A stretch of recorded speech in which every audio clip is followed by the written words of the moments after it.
जय भीम। दोस्तों, आज 14 अप्रैल हमारे मसीहा, हमारे आदर्श डॉक्टर बाबा साहेब अम्बेडकर, इनकी आज जयंती है।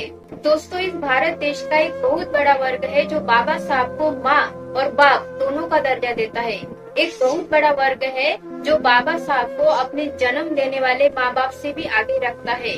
उनको पूछता है, आखिर ऐसा क्यों? ऐसा क्या किया है हमारे इस मसीहा ने कि हम उन्हें इतना पूछते हैं?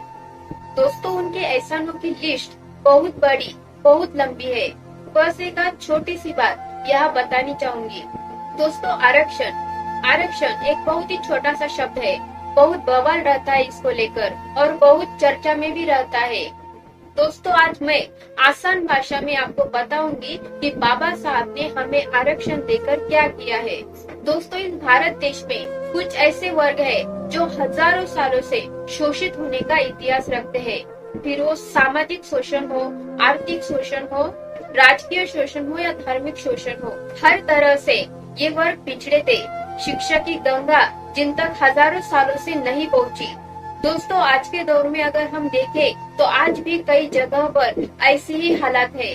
मेरे तो कुछ ऐसे दोस्त हैं कि फीस न भरने के कारण उनकी पढ़ाई छूट गई और वो ऊंची शिक्षा हासिल नहीं कर पाए और उनके माता पिता भी उनकी फीस का पैसा इकट्ठा नहीं कर पाए, क्योंकि शिक्षा का महत्व वो नहीं जानते। कैसे जानेंगे? हजारों सालों से जिनके पूर्वजों को शिक्षा से दूर रखा गया, उनको शिक्षा का महत्व समझने में टाइम तो लगेगा ही ना। तो ऐसे हालात आज भी देश में है। एक एग्जाम्पल बताती हूँ। कोई बच्चा है जो मस्त हाई फाई स्कूल कॉलेज में पढ़ रहा है। उसके घर में या रिश्तेदारों में सब बड़े बड़े पोस्ट पर नौकरी करने वाले लोग हैं, जो उसको वक्त वक्त पर मार्गदर्शन करते रहते हैं, जिसको पढ़ाई के लिए सारी सुख सुविधाएं दी गई है। और दूसरी तरफ एक दूसरा बच्चा है जो सरकारी स्कूल में पढ़ता है। घर में कोई पढ़ा लिखा नहीं है।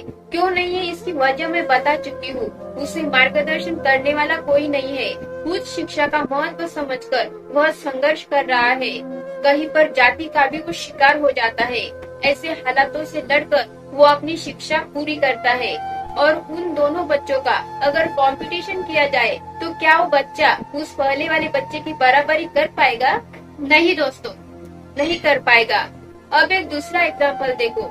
मानो किसी घर में 4 बच्चे हैं। माँ खाना बनाती है। होता यह है कि 2 बच्चे जो है वो घर में ही मस्त खेल रहे होते हैं और बाकी जो 2 बच्चे हैं वो घर से बाहर है, किसी वजह से कहीं दूर है। तो माँ क्या करती है, वो जो खाना बनाई होती है उसको तो सब में बांटना होता है ना। तो वो माँ क्या करती है, जो बाहर गए हुए 2 बच्चे हैं उनके हिस्से का रोटी साइड में निकाल कर रखती है, ताकि जो बच्चे बाहर गए हैं वो जब कभी भी आए उनके हिस्से का वो खा सके और बाकी दोनों बच्चों को घर में है उनको बांट देती है। दोस्तों, यही आरक्षण है। बाबा साहब ने हमारे लिए यही किया है। ऐसा नहीं है कि सिर्फ हमारे लिए किया है, सबके लिए किया है। बस जो सामाजिक और शैक्षणिक रूप से पिछड़े हैं उनके हिस्से का साइड में निकाल कर रखे हैं, ताकि वो बच्चा जब भी कभी आए तो अपने हिस्से का खा सके। जो लोग कहते हैं ना आरक्षण भीख है, आरक्षण भीख नहीं है दोस्तों। आरक्षण आपके हिस्से की वो रोटी है जो बाबा साहब साइड में निकाल कर रखे हैं। SC ST OBC बाबा साहब के वो बच्चे हैं जो सामाजिक, आर्थिक, शैक्षणिक, राजकीय और धार्मिक तरीके से पिछड़े हुए हैं और घर से बाहर है। उनके हिस्से का खाना, उनके हिस्से की रोटी बाबा साहब एक माँ की तरह साइड में निकाल कर रखे हैं। बाबा साहब ने SC ST OBC और महिलाओं के लिए, इन तमाम वर्ग के लिए माँ और बाप दोनों की तरह सोचा है, माँ बाप बनकर सोचा है। यही वजह है कि देश का तमाम वर्ग, बहुत बड़ा वर्ग, बाबा साहब को माँ और बाप दोनों का दर्जा देता है। हम जो रोटी खाते हैं ना दोस्तों, उस पर बाबा साहब की साइन है, तो वो इस तरह से है। आने वाली तमाम पीढ़ियों के हिस्से का बाबा साहब साइड में निकाल कर रखे हैं। उन सारी पीढ़ियों का इंतजाम बाबा साहब करके गए हैं। उनके हक की रोटी उनसे कोई नहीं छीन सकता। बाबा साहब के एहसानों की लिस्ट बहुत लंबी है। अगर पूरा बताने जाऊँ ना तो दोस्तों शब्द कम पड़ जाएंगे। अगर आसमां का कागज और समुंदर की शाही यानी इंक बना दी जाए तब भी बाबा साहब की महानता और उनके एहसान हम लिख नहीं पाएंगे। शब्द कम पड़ जाएंगे। अगर बाबा साहेब अम्बेडकर जैसा महासूर्य जन्म नहीं लिया होता तो आज का समाज गुलामी के अंधेरे में ही रहा होता।